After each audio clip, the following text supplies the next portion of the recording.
Hi guys, this is Jason here from the Nathaniel School of Music. I teach piano and also music theory here.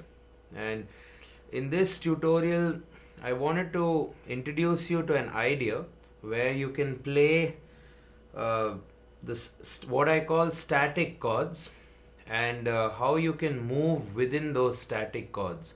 So a static chord is basically any chord. Let's say you have G minor, which is G, B flat, D. And when you play the G minor over a bar or over a certain amount of time which is required of the chord progression, I call that a static chord. So, for example, this would be a G minor over a bar. Maybe a little quicker.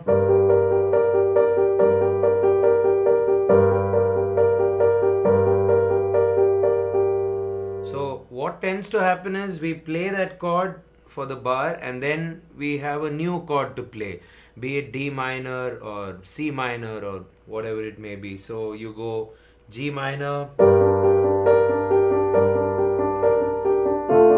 D minor, E flat.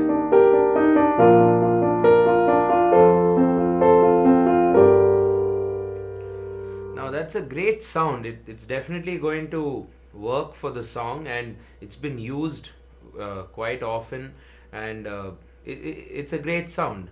So what I'd like to do is take that and play around with that a little bit more.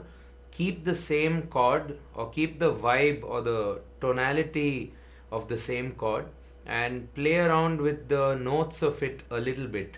So I'm not going to be adding a lot of the color tones or the sevenths or the ninths of the chord. I'm just going to basically be playing something else, which I'm going to tell you now in this tutorial. So if you take a static chord, let's say G minor, one way of adding movement within this chord is to play in thirds. So what I mean by that is, if you take the G minor scale, first off you have to imagine or you have to believe that the G minor chord exists in this scale,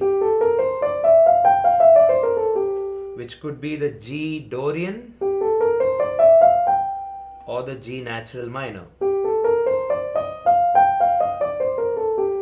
So the difference between a Dorian and a natural minor, basically the sixth of a Dorian is left alone with respect to the major, while the sixth of the natural minor is flattened. So it's basically 3 flat, 7 flat for the natural and the Dorian, while for the natural minor the 6 is flattened and for the Dorian the 6 is normal or just like a major sixth. So if I'm to play within one of those scales, so let's say I'm playing within the G Dorian, I could start with my G minor chord and find thirds which are within the proximity of my hand. So wherever my hand can find a third, while keeping one of the notes of the chord consistent, which is usually the root, in this case G, you can play around within the same chord, which is still a G minor, and my left hand could probably reinforce the G minor by playing it here. So with the right hand you could basically start with a normal G minor, you can come down a third, which is G A C, which is still a third of the G minor scale. So there we go, another third, that's G C E, G D F, G E G, G F A if you can stretch, and that's pretty much as far as I can stretch. Maybe you can stretch more.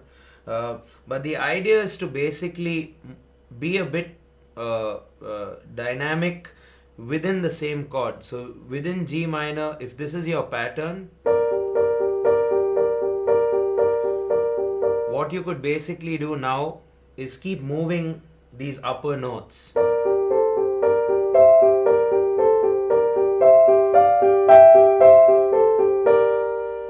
while the left hand gives you that solid root drone.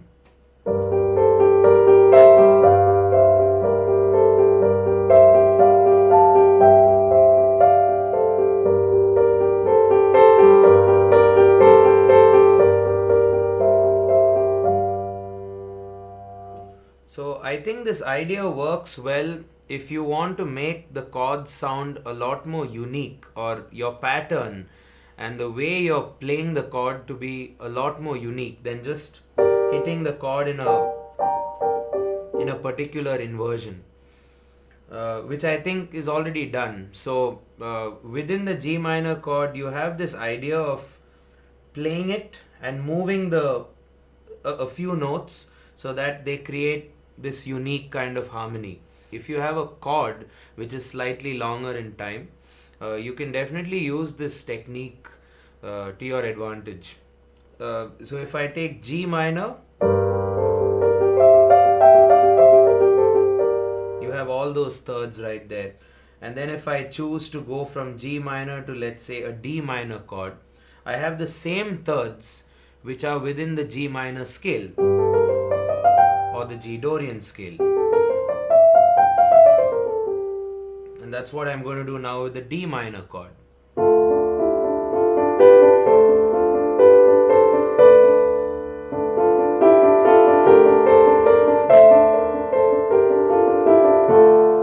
And since the chords are played for a very long time, you could even assume a new scale for the D minor chord. You can assume that it's part of the D Dorian scale or the D minor scale, or some other perhaps exotic scale which is very different for a listener's ears. So if you take a G minor chord again, so I'm playing around with that, and after a while I could do the same pattern for the D minor chord.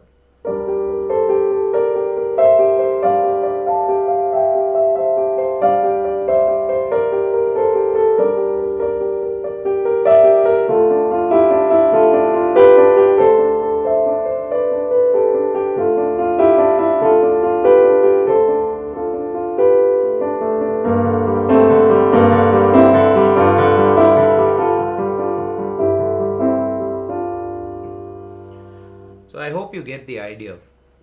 And you could apply this for even a major chord. So I somehow like the sound of minors, especially for things like this, which is why I chose it. But I don't see why it can't be applied with even a major chord. So just to conclude, to make things a bit more easier, or to explain it to you in a different way, thirds are basically of two varieties. You either have the major third. So if I take the note G, the major third from G will be B. Or I have a minor third. The minor third from G will basically be B flat. So in music, whenever you're playing in thirds, depending on the way the scale notes are aligned, you would be playing major thirds or minor thirds along your path. So with the G minor, minor third, minor third, major third, major third, minor, minor, major, and finally a minor. I played G Dorian there. So what I'd like you to do is also check out the chart which I've made. The chart basically has the scale written down for you if you guys don't know the notes. It also has the notes of the chord, and it also has the chords of the scale. So I think all of this should help you, at least with the exercise I'm talking about. And then of course you can generalize it and practice it on other scales of your liking or other chords of your liking. So this is one way to really spice up a static chord, as I called it. And another really good application of this is when you're trying to play around with accents, especially if you're playing in a band where it's a very interesting drum groove, a very interesting feel which is happening with the rhythm section, and you want to augment that harmonically on your instrument. a great way to do that would be to take some of the accents which, let's say, the drummer is giving you, and try to play each accent with a unique third combination. And again, I repeat myself, don't just play thirds. Play thirds along with the root of the chord or some note of the chord. If you just play thirds, then it doesn't really serve the purpose, because then the chord is not going to sound like the chord. It's going to start sounding like something else, right? And your left hand should hold the root and hold the foundation for the chord. So whenever I'm playing G minor, as you'll see, the left hand is just playing a drone G, or it could even just hold the G minor chord as a drone.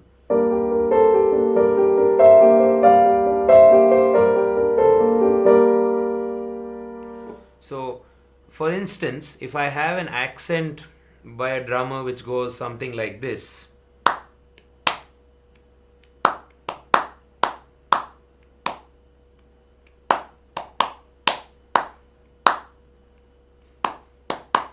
something like that, you can apply those with the thirds.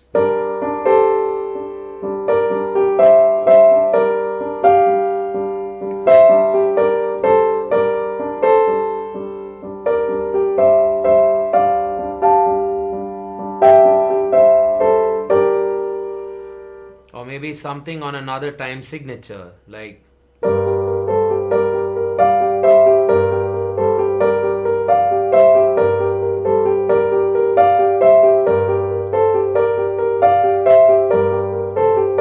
essentially all those really important strong beats which is highlighted by the song. You're trying to add more color to it with your chord. So this is basically this idea which I wanted to share with you on how to make a static chord, as I call it, a bit more interesting and a bit more dynamic, you could say, with this idea of thirds. So what I'm going to do in the next part of this lesson is to show you how you can use the same concept with entire chords, how you can play sort of like a chord within a chord. So my suggestion is to practice this, get hold of the exercise, try it out, take your time, and once you have some confidence, probably move on to part 2, which will follow. So hope you guys found the lesson useful, and as always, please stay tuned for more videos. Subscribe to our channel, which is youtube.com/Nathaniel School, and you will get access to a lot more videos of mine, as well as videos from all of our faculty at Nathaniel. Cheers.